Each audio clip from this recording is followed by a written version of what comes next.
Barchaga assalomu alaykum. Ushbu videoni qo'ldan kelgancha reaksiya qilamiz.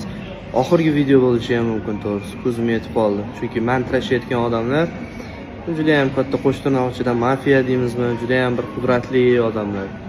Xullas, Octagon Ligani navbatdagi press konferensiyasiga Olmaotaga chaqirishdi. Kerak emas, men kelishmaydigan odamlar ko'p. O'zbekistonda bo'y bo'ladigan bo'lsa, men tayyorlanib qo'ya qolaman desam, xavfsizlik choralarini ko'rishga va'da bergan holda sultan chaqirdi. Keldik o'sha To'xtar bilan so'rashayotgan paytim Najdan ketib qoldi, ajratayotganda ahramalar ham chekkaga tortib, "Ne sen bizni bolalarga sakraysan? Ne sen zo'rmisan yo?" bu yoqda turib gazovat qildi. Endi Qozog'istonda можно shekilli boshqa davlat fuqarolarini bunaqa qilib so'kinib, haqoratlab, bemalol gazovat qilish. Bilmayman, bu videoni balki oldirtirib yuborar mendan bular, balki meni o'zimni bir yoqli qilib yuborar, yopdi qilib yuborar. Prosta mana shu videoni chiqarib qolayotganimdan men xursandman. Bunaqa holat 4-5 marta bo'ldi-da. Mana oddiy misol, Arnur Kabduldayev uxlab qolganda ham o'sha Iranitsga vizit tashiyman deganimda Nuradin chekkaga tortib turib, "Idin-na" deb turib arenadan chiqarib yuborgan holatida ham chiqdik-da ketdik. Endi video chiqaraman deganimda bari iltimos qildi, yalinib keldi. O'sha yerda keyin besh olindi. To'xtarda oxirgi bo'yida ham face to face ga chiqishim kerak edi men.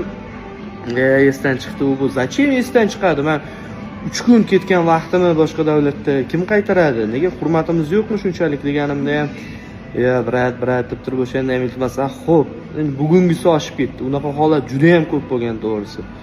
Hammasini po faktu o'qib O'zbekistonga eson-omon tirik yetib oladigan bo'lsak, xudo xolasa qo'yamiz. Mana o'zimizda MMA federatsiyada Hasan F bor, Hojak aka bor.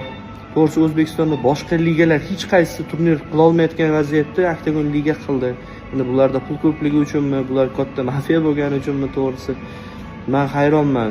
Men shu O'zbekistonda turnir bo'layotganda o'sha odilona to'g'ri hakamlarda qolaversa, o'sha hamma narsa adolat bilan bo'lishida mana shu narsalar qayta bir ko'rib chiqishinglarni iltimos qilgan bo'lardim, to'g'risi. Men hayronman, nima Qozog'istonda mo'jnami? Liboy talpa qilishi yo O'zbekiston fuqarosini ular bir tiyinga olmaydimi? Men to'g'risi hech narsani tushuna olmayapman. Men shu vaziyatda to'g'risi yordam berishinglarni, to'g'ri ko'rib chiqishinglarni, kerakli odamlar ozgina bo'lsa ham aloqaga chiqishini men xohlardim. Men bir o'zimman. O'zinglar ehtiyot qilinglar.